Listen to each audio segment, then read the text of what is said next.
Hey, it's Lauren. Just a heads up, there is some bad language in this episode. On the show today, I spoke with Elisa James, and she is an international performer with over 30 years worldwide experience.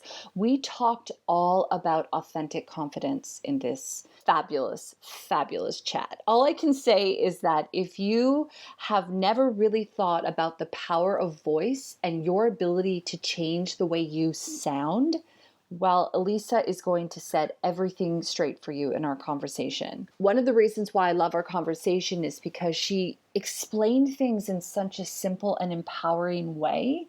She talked a lot about her own journey in finding her authentic confidence. She talked about the different work that she's done with people and how she's been able to help them speak their truth. And we did talk a little bit about Tony Robbins' voice, which I thought was a really interesting conversation. So it's all here. Elisa also offers a free gift at the end of this episode, which is a book for every public speaker. So if you are looking to improve your public speaking, if you're looking to speak your truth in your life, if you're looking to show up as the person that you want to be, starting with your voice, this episode is for you. Let's get into it.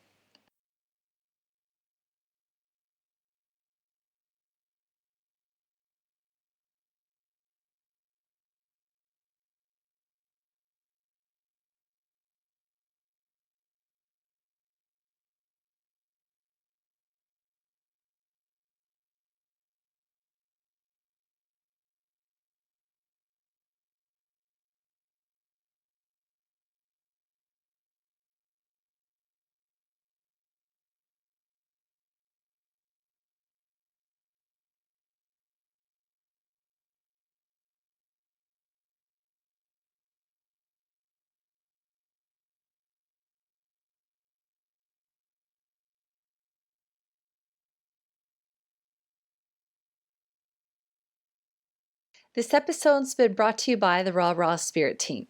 Growing your business is just the beginning. Too many business owners try to grow their business on their own. They spend countless hours testing out and investing in hundreds of strategies, all with the aim of building their business. Without support, someone helping to guide you and cheering you on, motivation starts to go down. Your passion starts to decrease. You start running out of money and losing faith in your business and yourself.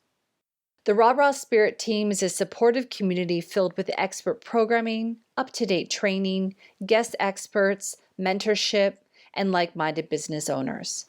This isn't another community and another strategy. This is a serious and supportive community of business owners focused on supporting each other and building their business.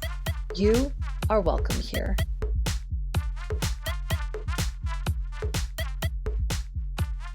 All right, Lauren here. Welcome to the show. I'm joined today by Elisa James. She is an international performer with over 30 years worldwide experience. Starting as an acrobatic dancer, actor, and trapeze artist at a very young age, she eventually switched to singing full-time and relocated from Australia to Europe in '95 with a recording contract. After 20 more years of touring, recording, and performing all over Europe and the US, Elisa recently moved back to Australia. She now appears regularly on TV and film as an actor and presenter and is booked as a speaker for live events. Elisa loves sharing her passion for the voice and is an expert in psychology behind your vocal sound, uncovering the mental, physical, and emotional blocks that affect speaking. Elisa holds a master's degree in voice and a master's in holistic health and teaches vocal mastery. And she is joining me today to talk about all things, well, voice related, but I know your work is a lot deeper than that as well, Lisa. Thank you so much for being on the show. Thank you. It's lovely to be here. Thank you so much for having me. Have you always been a performer? Yes, always. It was one of those things when I came out of the womb into this world, I just was enamored by MGM musicals. On Sunday afternoons at home, growing up in Sydney, we would have a rerun of an MGM musical from the 30s and 40s with, all those beautiful people like Fred Astaire and Ginger Rogers and Gene Kelly. They were my absolute favorite. So I knew from a very young age that I wanted to be a singer and an actress at least. And I started out doing dancing and other things purely because I wasn't allowed to be a singer until I was 14. Was that because your parents didn't think there was value in that, or what was that? It was, they knew that I really wanted to be a singer, an actress, and a dancer primarily. That was my goal. But the thinking was in the 70s that your voice box wasn't developed enough to really work it properly. And because the only singing around then was classical, learning classical technique, they didn't like children to jump into serious classical training too early, just in case it was abusing the larynx or overusing the larynx. So what they did is they made children wait until they're at least 14 or 15 to actually have their first singing lesson. So instead of doing that, which is really what I wanted to do from the age of probably 4 or 5, I actually went into dancing, jazz, tap, ballet, acrobatics, gymnastics. I was a competitive ice skater for a long time, baton twirler. I was one of the Australian champions in baton twirling, and then got into acting when I was about 11, and then eventually took up singing when I was about 14, and then started doing competitions and things like that and going through the grades. And eventually it just took over my life, just being a singer, dancer, actress. Ended up being a triple threat, which made me very employable. Yes. Because I could equal it. I wasn't brilliant at any of them, to be honest, but I was good at all of them. So I could do everything. And it just makes you very employable as I suppose, a business owner. Not that I ever thought of myself as a business owner back then. But you know, when you have to survive and that's what you're doing for a living, if you can dance in one show and you can sing in another, and then you can spruik on a microphone and be confident on stage with a mic, you get a lot of work. Yeah. So I lucked out. I love that because, you know, a big part about running your own business, and I'm sure you will agree, is having multiple revenue streams. And that sounds like that's what you created for yourself. You know, from the very earliest age, I absolutely did that. And I didn't do it expressly like I do now. This is what I do expressly with my life because I've always lived on my multiple streams and I know the value of that. But back then, I was just trying to survive. Like I was literally just trying to survive. I had a child very early on too. So when I had been touring since I was 14 years old, which is quite insane when you think about it. If I had a 14-year-old child now, I mean, my God, what I was allowed to do and travel Australia with these shows with people that are 10 years older than me and all sorts of things going on behind the scenes that my parents would have no knowledge of even to this day. But oh my God, but to do that, and I was traveling constantly with show after show after show after show all around Australia and Tasmania until I was about 17. And then I thought, you know what, if I keep this up, I'm not going to get anywhere. I'm just going to go from show to show to show. I've got to have some sort of focus and really bring my alignment back to acting because that was my first love. So I enrolled, luckily I got into a very lovely acting school in Sydney run by an American called Hayes Gordon. And Hayes Gordon was a very famous and very well-respected actor at the time. And he was running this school and knew all the other famous actors from TV. And so he had all of those people included in the program as part of our teachers, which was absolutely awesome. But the end of year 1, somebody who was very innocent and easily led astray fell pregnant and had to drop out. So that changed my life completely. And that trajectory then took me into singing just quite by accident rather than acting. And the only reason was you can actually make more money and be more flexible doing singing because it's in those days, in the 80s and 90s, there were loads of gigs. I was gigging 5, 6, 7 gigs a week, sometimes doubly booked and doing 8 gigs a week, just in bands and, singing in restaurants and all sorts of stuff. Again, multiple streams. So if I knew that I had 4, 5, 6, 7 gigs a week, I could survive as a single parent. I knew that was going to be okay. That is so cool. So obviously around that time, you discovered that, singing was a powerful asset for you from a revenue perspective as well. But when did you kind of start realizing that there was more to your voice? Because one of the things that our listener at home doesn't know is that you and I actually, when we first chatted on the phone, we talked a lot about the power of voice, and you really explained it to me in a way that I'd never been taught before, shown before. So when did you realize that for yourself, I guess? Yeah, it wasn't until really late. I had been singing professionally and moved overseas, had a very successful career, had a record deal and all that.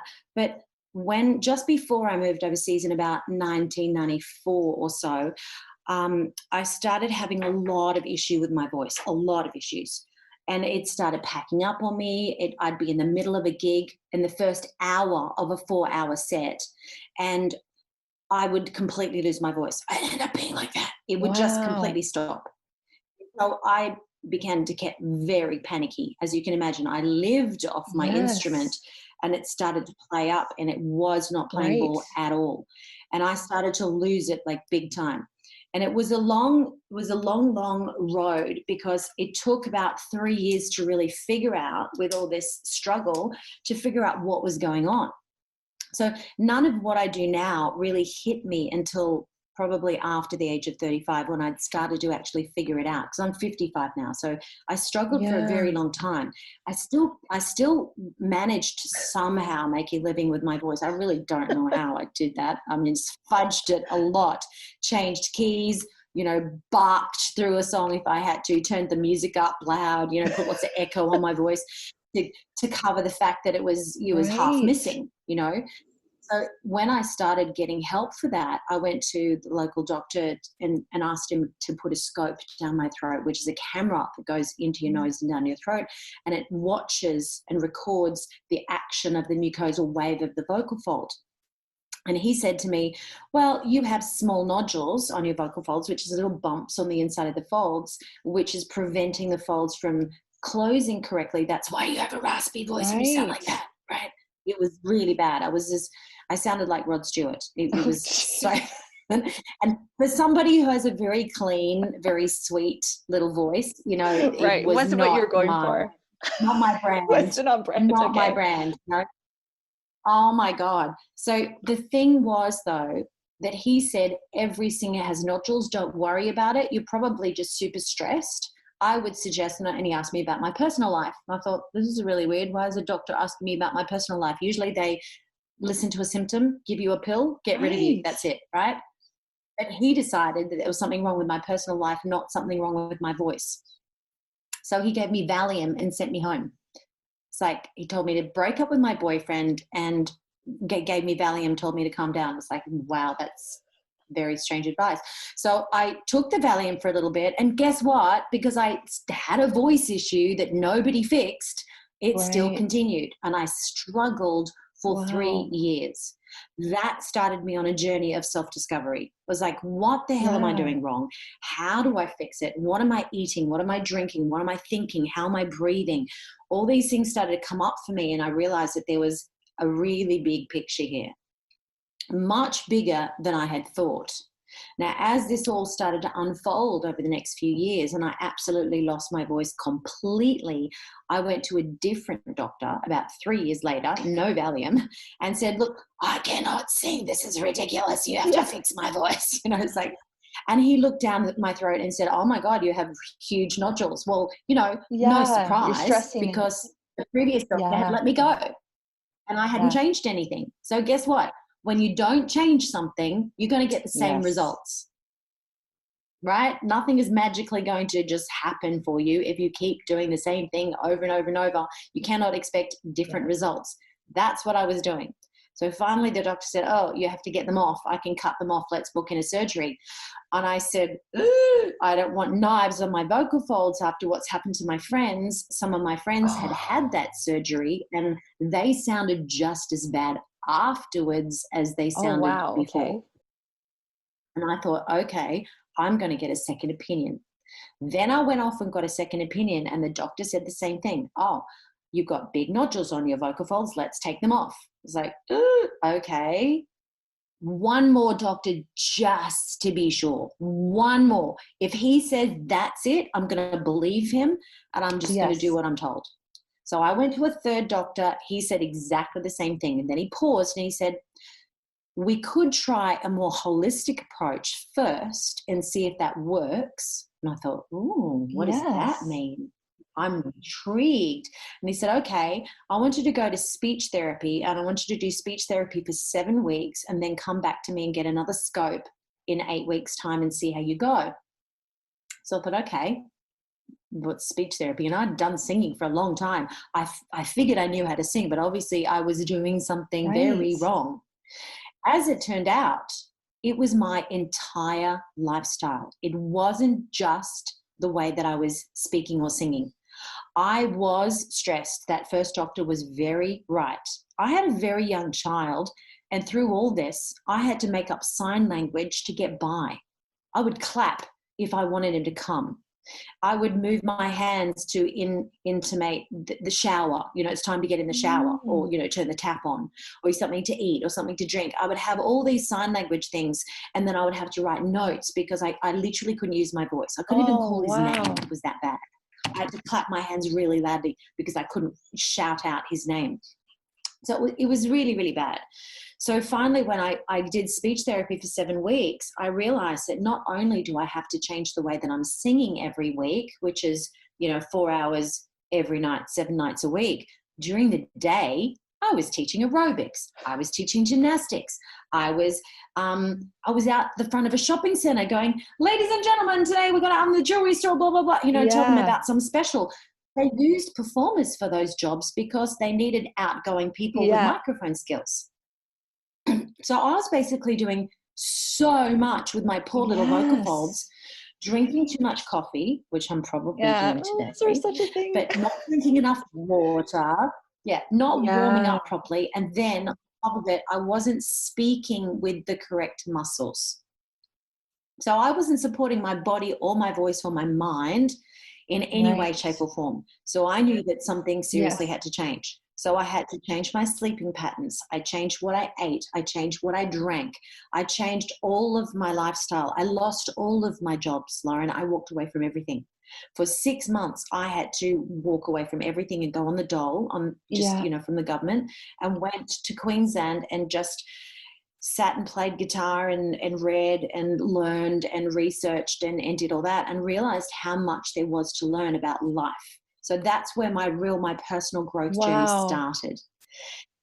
Now, after I completely went through all that, and I regained all of my voice, which was fantastic, I was so freaked out by having the same injury again. I became super scared of saying or singing anything. So then I went the other way. It's like everything I sang was ridiculous. So then for years, I was so scared to make a sound that every gig would be really, really sweet and soft and light, really easy to do, but very boring, to listen to. It's very pretty. You're just like music, But when I was going through all that, transformation, I realized I started having panic attacks. I had unresolved trauma.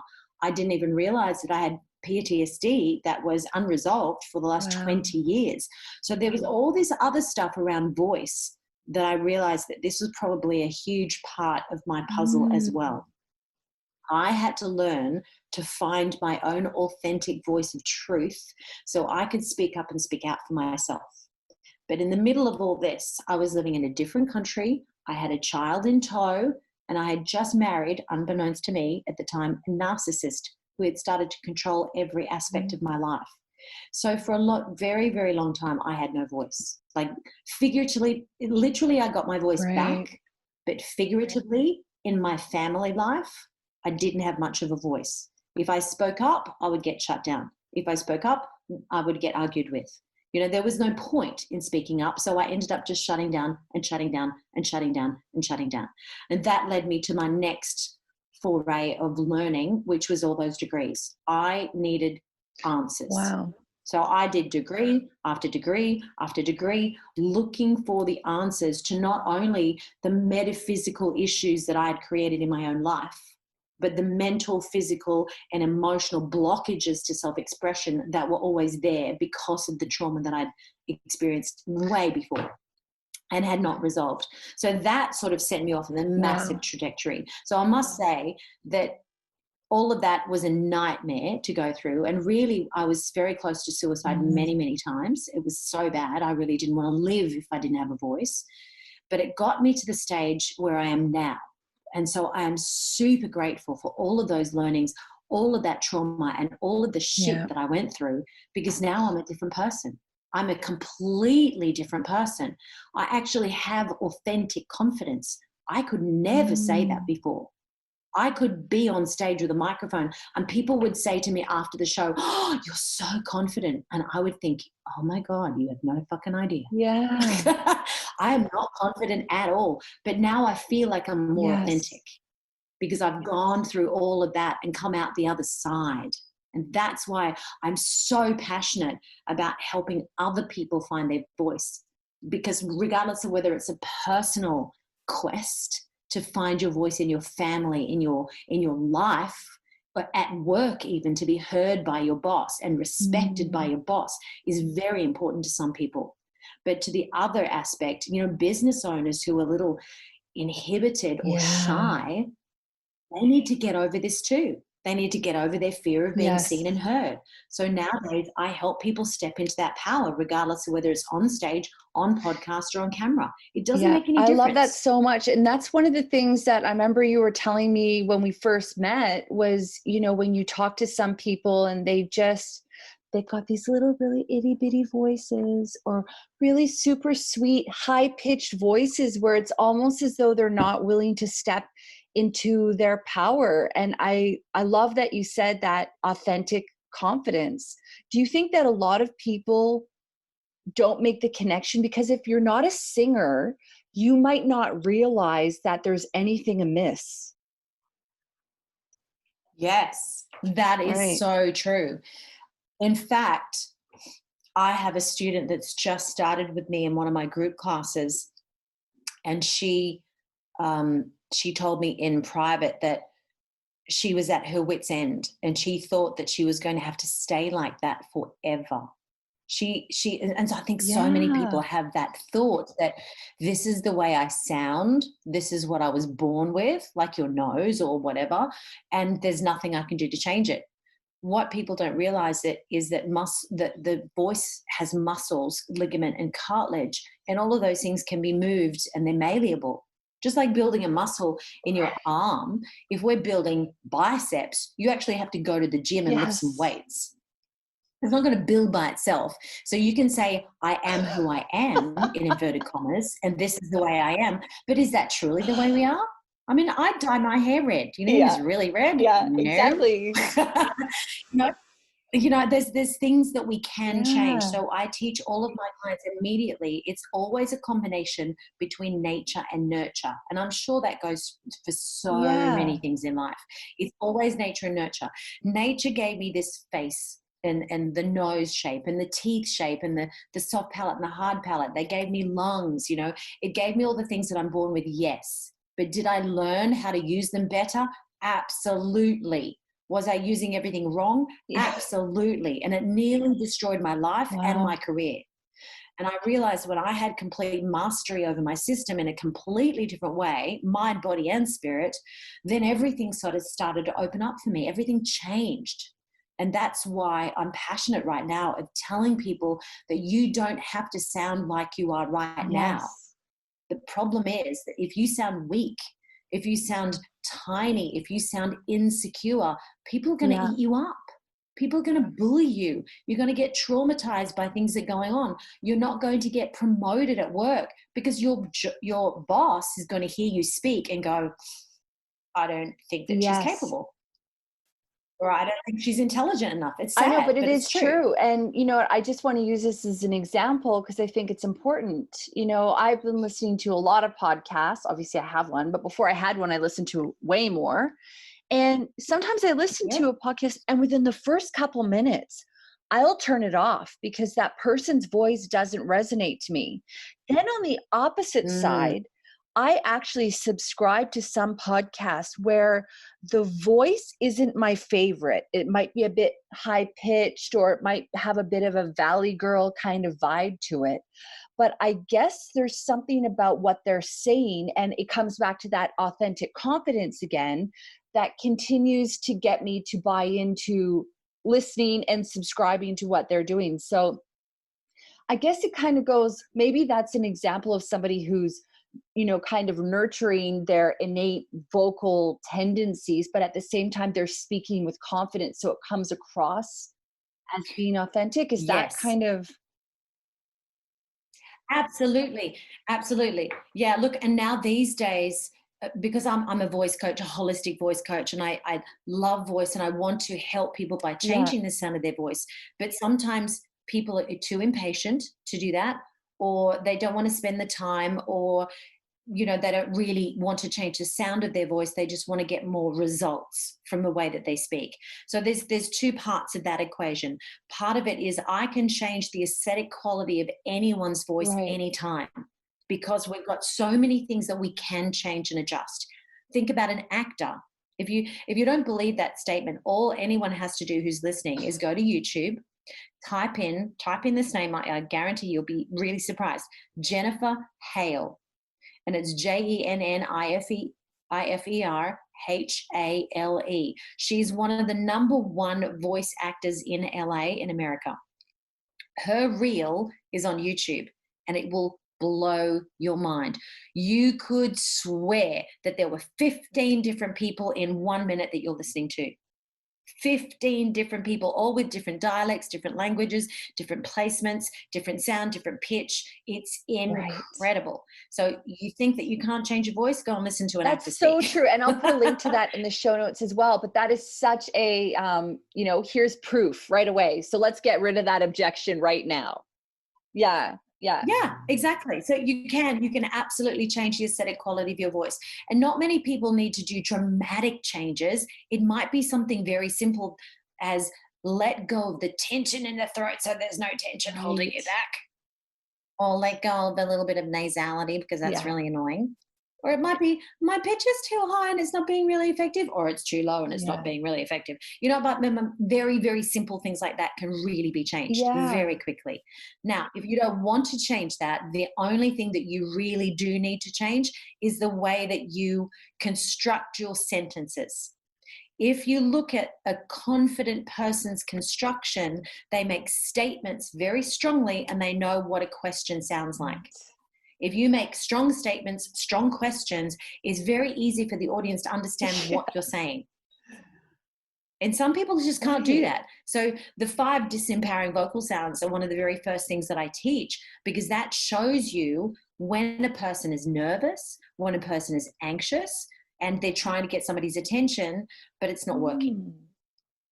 And if you lose those disempowering vocal sounds, that in itself really helps you move forward as a speaker, because then you'll be sounding more confident. You'll be sounding more like a leader. And that's basically what I teach all of my clients, regardless of whether I do the voice training or not. I've identified all the patterns of a strong leader, and I teach them how to speak like that. Yes. I love that you kind of use the example as well of the boss scenario, because it kind of goes with everything. When you're working for someone else, especially, or even when you're working for yourself, you are representing a brand most of the time, even if it's a personal brand or Mm-hmm. whatever. So if you're coming across in a way that isn't connecting with people, that puts people offside, you're right. You're never going to be taken seriously. Yeah. And I think that's the Yeah. biggest problem. There are some other things that keep people at bay. We're basically talking about a Mm, disconnect here. When the perception of your voice, of you as a person, is a certain perception, it's going to hold you back from moving right. forward. Because, say, if the perception of your voice or the way that you speak is the listener is thinking, oh, he sounds really up himself. He sounds superior. He sounds like, or she sounds like she knows everything and she's really hard to deal with because she's got an attitude. Well, it may be the pitch. If your pitch is really low and you're really forcing your voice like that, I've had some of my clients tell me that people will tell them they sound aggressive and controlling. when they're absolutely not. That is not the truth of their personality at all. But the sound of their voice inferred that to the listener. So the perception of the other person is extremely important. So when I teach people, I make sure that they can get rid of all those distractions. So there is no bad perception. The perception is just that they can listen to you and understand every word you're saying. And that's it. So the message becomes the most important thing. Right. There's not something else getting in the way of your truth, really. So does the quality of someone's voice, do you think, affect their ability to speak the truth as well? So like, do you think it's almost as though, let's say you have a really strong, powerful statement you want to give, but it's trying to go through a really small little area. Would that affect your ability to also speak your truth? So it kind of is the opposite in a way. Yeah, look, absolutely. One great example is asking yourself, does your voice brand, your vocal branding, match your business brand or match your personal brand? So for instance, one of my clients, she wanted to speak about world peace, but she had a really low gruff voice like that. And she forced her voice all the time. It's like, well, that doesn't sound like peace to me. I know. Like, it really doesn't. It doesn't sound like peace. If you listen to Morgan Freeman, that sounds like peace.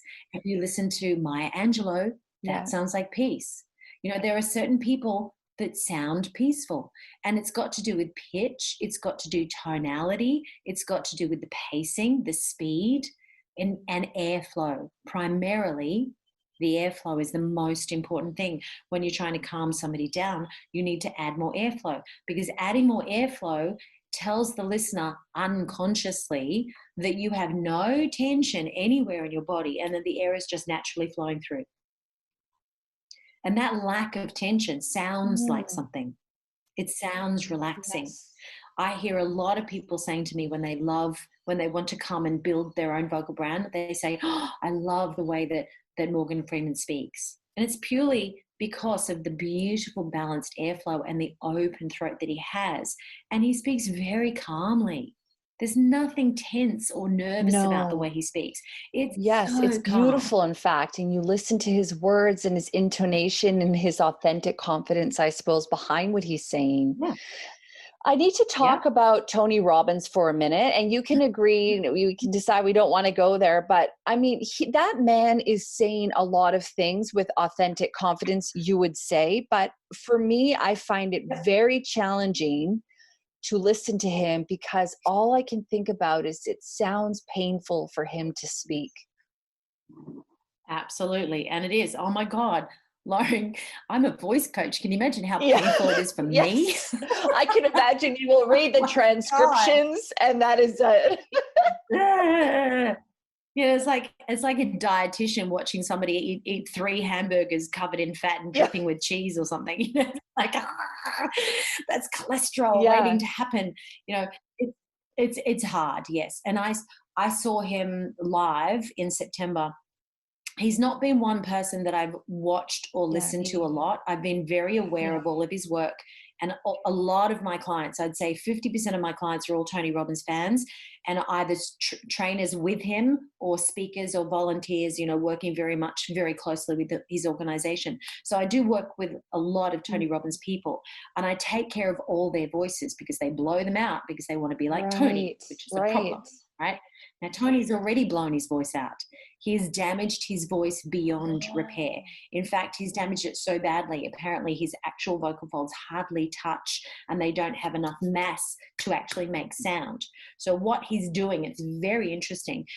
There are 2 sets of what looks like 2 sets of vocal folds if you put a camera down your throat. The first set of vocal folds is called the true vocal folds, and they're the ones that close and make sound. Outside of that, there's a pair of skin flaps, if you like, that are called the false vocal folds. Now, when they close against the true vocal folds and make sound against the true vocal folds, it ends up sounding like that, right? So if he can't actually move his vocal folds, he ended up, compensating. He was compensating for the fact that he couldn't make the closure and forcing those extra muscles on the side, the false vocal folds, to push against the true vocal folds, so then he can speak like that.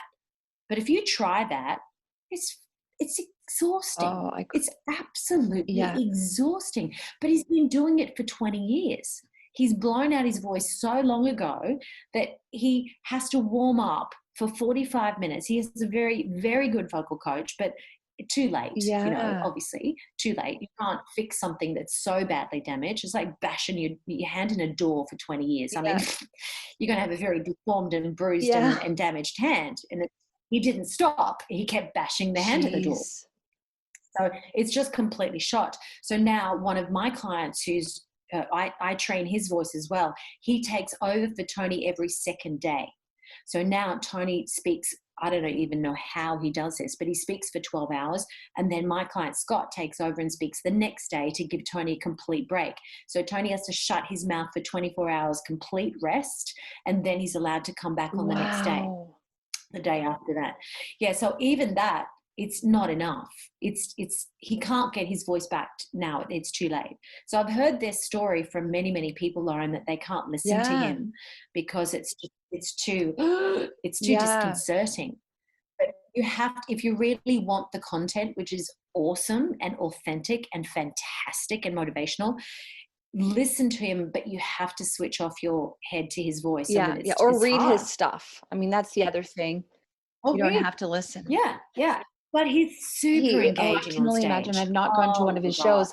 One of the things that came to me when you were speaking there is that I think sometimes people believe that if you're louder, you come across as being more powerful. But then you can use your Maya Angelou example, right? Absolutely. And people listen to that. They listen. Now, I used to think that too. And I used to really belt and power and shout and yell and do all that sort of stuff.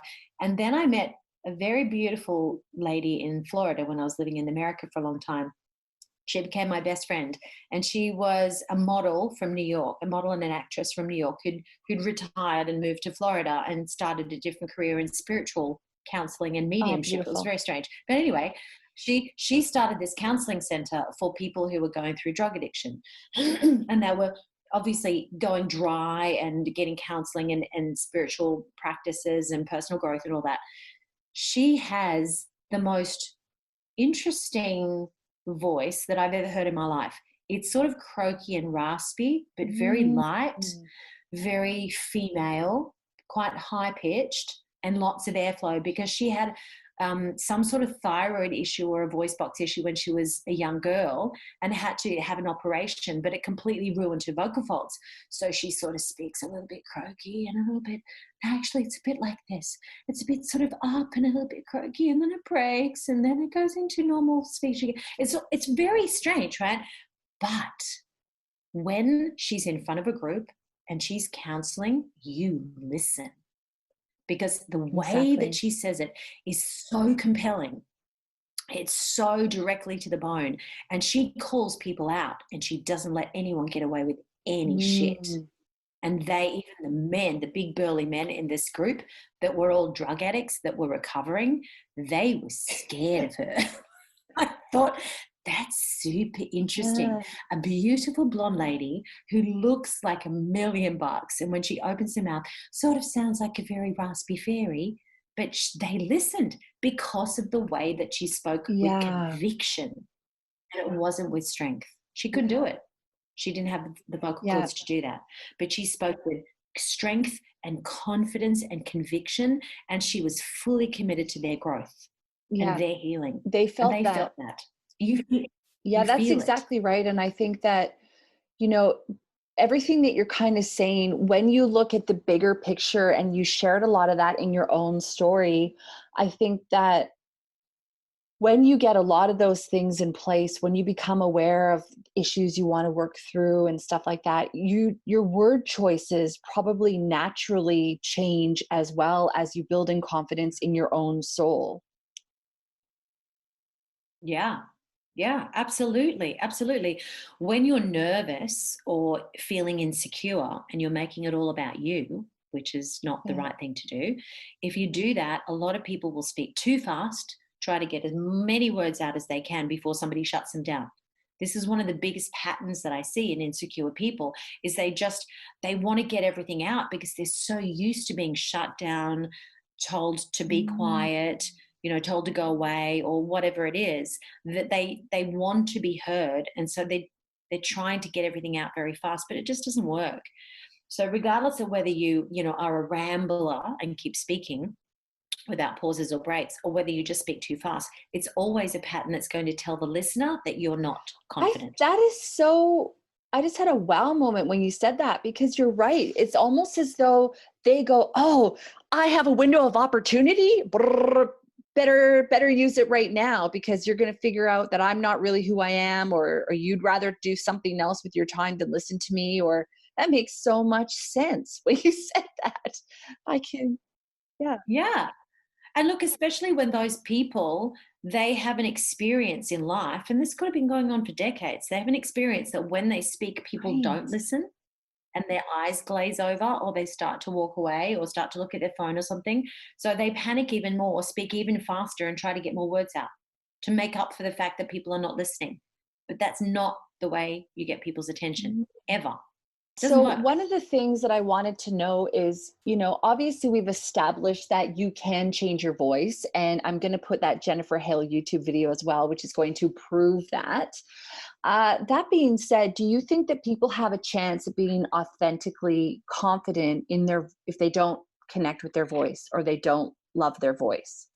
Do you think that they need to do the work essentially to be able to really fully speak their truth?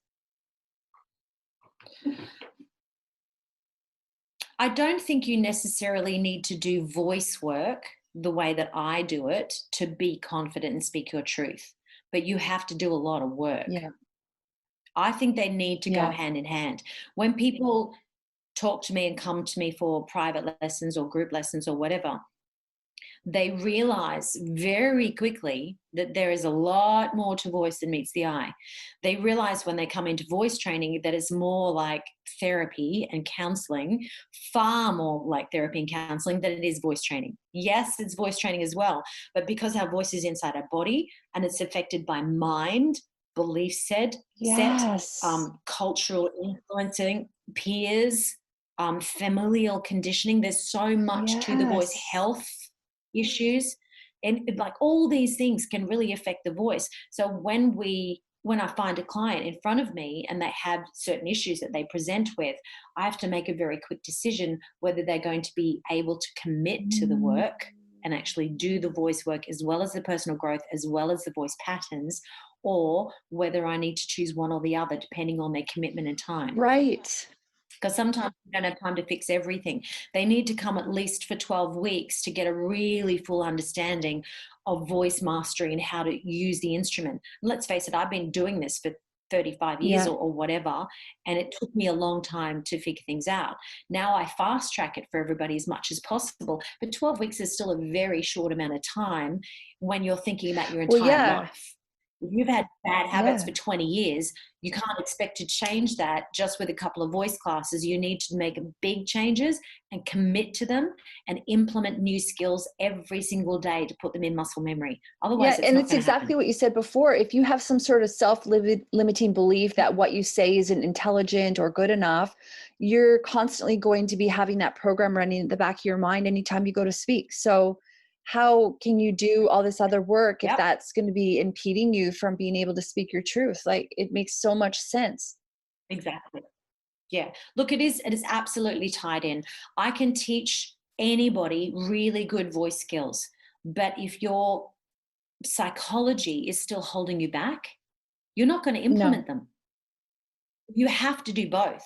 You have to do the personal growth piece. You have to support your voice, your mind, your body, your spirit, your soul with water, with food, with supplements, things that are going to really uplift you to a higher vibration. You have to be in your body and ground yourself so you don't stay off with the fairies or lose it because of nervousness. You need to stay grounded and be able to stay calm and confident even when you're nervous. It's such an important skill set. So there's so much to it, and it really works best when it's a whole package rather than just piecemealing it makes more sense because it's not a Band-Aid approach. It's not the vocal nodes It's not your vocal nodes that need to be cut off.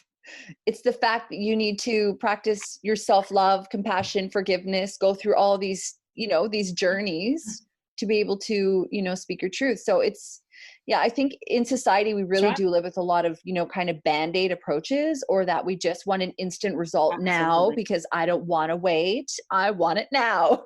Right. And that's not how it works. Absolutely. Yeah. Delayed gratification is not a thing much anymore because everything is so instantaneous. You can just get it on demand, and I think that that's a problem with personal growth is not on demand. It doesn't work like that. I remember very clearly reading Louise Hay when I was 19. A lot of people in my circles know who Louise Hay is. And I read it and it went in one ear and out the other.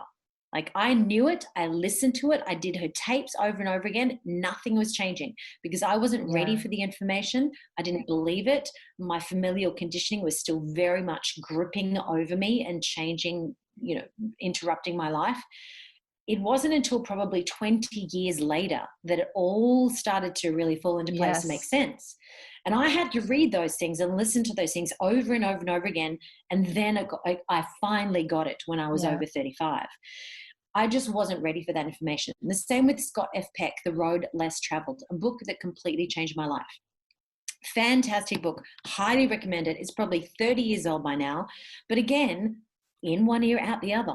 I kept that book for more than 10 years thinking, I'm going to reread it one day. I'm not sure I got it the first time. And I remember reading it on a plane going from Europe back to Australia because I was living in Europe for more than 10 years. And I would visit my parents once a year. And every year I would panic when I went home, right? So I thought I need some fodder on the plane to learn how to deal with things when I get back.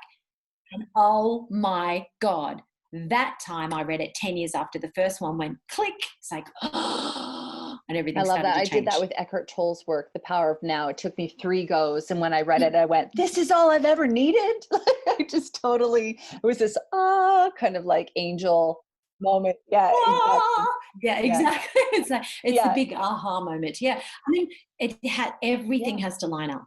Sometimes we need to have those crashes to be able to have the awareness that something really needs to shift. And my nodules were a massive gift because it showed me that I was living a very bad lifestyle, a very bad mindset, and I really needed to shift a lot of things in my life to have more balance. Nowadays, life is completely different. So I'm so, so, so grateful that I went on that journey and I've come here because now I can help more people from an empowered perspective and not a weak or unhealed perspective. I'm still learning, of course. I'm still growing. I'm not perfect by any stretch. I've got a long way to go, hopefully. But every single day I learn more and I implement and I share. I love that. And that's one of the things that as we go through life and we learn these things and we can pay it forward, like you said, you can fast track it for other people. And that's, what a gift for you to be able to give that to them for the, the 20 plus years of work you've done. You're able to fast track it to them to get a pretty damn good start in 12 weeks. Like that is amazing. Absolutely. So I know that we only have 45 minutes today because we were chatting before I hit record, but I do know that you have a free gift as well, which is every public speaker's must-have resource, which is 7 factors to avoid, which can sabotage even the greatest speaker. And that's available on your website. So I'll put a link to that in the show notes and then people can sign up. That'd be so great. If people are interested in working with you and finding out more about the courses, I know you do a variety of different things. We kind of talked a little bit about the multiple revenue streams that you've got going on and you should have going on in general. Everyone listening, if you don't have many, think about it. Then I would love to know, if there's anything else that you wanted to mention before we signed off. They will, I'll put a link to your website as well so that they can book in a free session, which would be great. Yeah. Yeah. Look, I think that's the biggest thing for most people is when they've come to the conclusion that something needs to change, they need to find the right coach for them. So if they feel after they've heard me speak today that there's a resonance here, there's a vibration going on that's right up your alley, then just jump onto elisajames.com and go to the book a session page. And if you're ready and committed and want to learn more about how voice training can help you move your career forward, then just book a free session straight into my calendar, and I think the I'll see you important there. thing that you said there, and I just want to reiterate, is that you need to be committed. But if there's one thing that I've learned with, on my journey, and I'm sure you can agree, is that there's no need to play small, that the world wants the gift that you have to share. And, your voice is very often a way that you can get that gift out. Absolutely. Absolutely. The message is the most important Thank you thing. so much, my friend. What a great conversation. I'm so happy to know you. Welcome. Thank you for being on the show. You're very welcome. Thank you for having me. Hey, thanks so much for listening. If you enjoyed the episode, please do leave us a review where you listen to your podcast and share it with your friends. New episodes every Monday.